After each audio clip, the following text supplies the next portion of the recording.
Now, sure, we've heard rumors of a desire to replace the dollar as the world's reserve currency. But could it happen sooner than we think? According to Dominique Strauss-Kahn, the managing director of the IMF, the #1 problem with the international monetary system that must be corrected if we want to avoid another meltdown is volatility. And the #1 provider of that market volatility is yours truly, the almighty dollar, managed by the almighty Ben Bernanke. So yesterday, the IMF issued a report considering special drawing rights, or SDRs, as a possible replacement for the dollar, which could help stabilize the global financial system, according to them. So what do we say? Could that idea actually work? Well, joining me from our studio in New York is Joe Weisenthal, deputy editor of the Business Insider. Joe, thanks so much for joining us. Now, let's start with what an SDR even is. I'm sure that I could give a really poor explanation here, but I'm going to go ahead and let you give your very educated one. Yeah, I mean, it's really not that complicated. It's basically an asset that represents a basket of currencies from from various IMF members. So if you had an SDR, a special drawing right, that would entitle you to X amount of dollars and X amount of euros and certain of Chinese yuan and the yen and stuff like that. I think it's not really an accurate characterization to call it a currency. It's not, it gives you right to a currency, it gives you right to money, but in itself, it can't really be thought of as a replacement for the dollar. Well, you mentioned the yuan, but in order for this to even work the way that the IMF wants it to, the yuan, the BRIC countries would also have to become a part of SDRs because at the moment they're not. So, how long until that kind of a plan could really take hold? Yeah, I mean, that's part of the problem, right? You'd have to have all these different currency, for it to be any kind of a global currency. You'd have to have all these different participants in it. And I don't really see that happening. I mean, you'll have that to some extent as these economies get bigger and they allow their currencies to float more. There will be play a role in international commerce and all this stuff. That being said, look what happened to the euro, and we can learn a lot of lessons right from there. The desire to get involved in currency unions and these kind of common currencies should really be diminished after seeing the experience that they've had. Well, I was wondering about that because, the IMF here claims that really this would stabilize the global system, but would anybody be willing to give the IMF that much power, that much centralized power, or would we see a lot of political opposition here?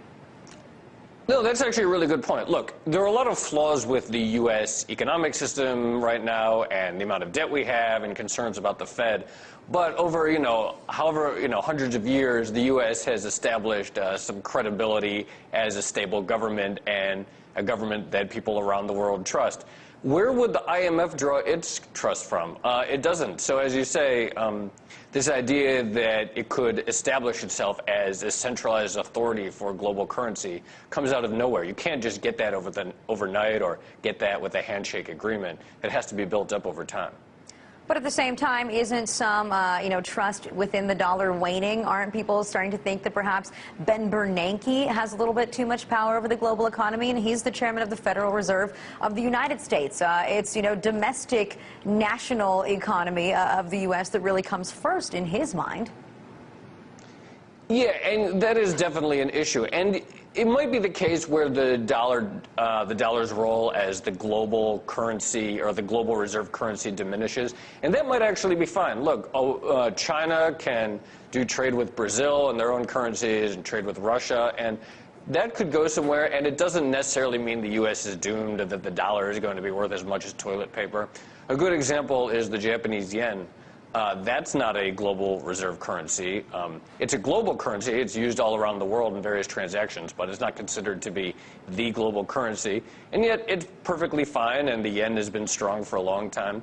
So it's certainly conceivable that over time the U.S., the dollar will recede and no longer be considered the one currency. But it'd be okay. And in fact, Ben Bernanke gave a speech last year where he kind of hinted that that would be a good thing, that it would be good for the U.S. to have more flexibility and not not be so tied to the rest of the world with its currency. It might, it could go and it wouldn't be that big of a deal. Well, that's interesting because there are some different takes on there. Some would say this would be a good thing for the U.S. because they'd have more flexibility.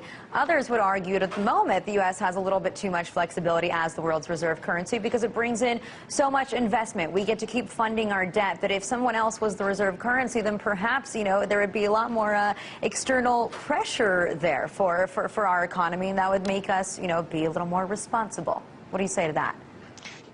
Yeah, there is something to that, perhaps, that the fact that we have this global reserve currency allows us to spend without discipline.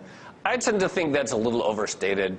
Well, as I said, there are other countries that don't have global reserve currencies that have, the UK is a debt level that's similar to ours. Australia has a debt level that's similar to ours. Japan has a debt level that's higher than ours, their government.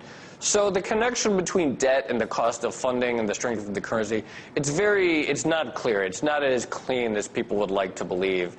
And I think we could, if the dollar no longer were the dominant world currency, it wouldn't necessarily mean the end of cheap funding for the U.S.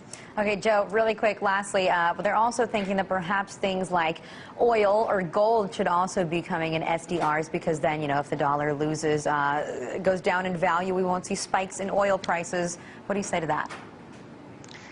Yeah, that actually just seems even crazier to me. Even the World Bank chief said something about that last year, saying, we should benchmark all currencies to gold. Gold and oil are incredibly volatile. Look, you could have a situation in Egypt and gold could spike 10% in a day or more. You shut down the Suez Canal.